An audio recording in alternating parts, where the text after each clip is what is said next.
maintindihan at di mo malaman kung saan ka tutungo.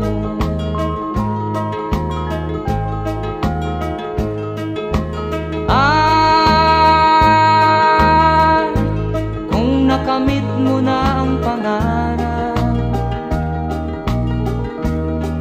di pa rin masiyahan, ang nais mo'y madagdagan, limot mo na ang iyong pinagmulan.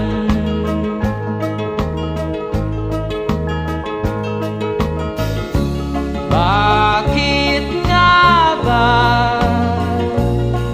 ganito? Ang tao'y walang kasiyahan.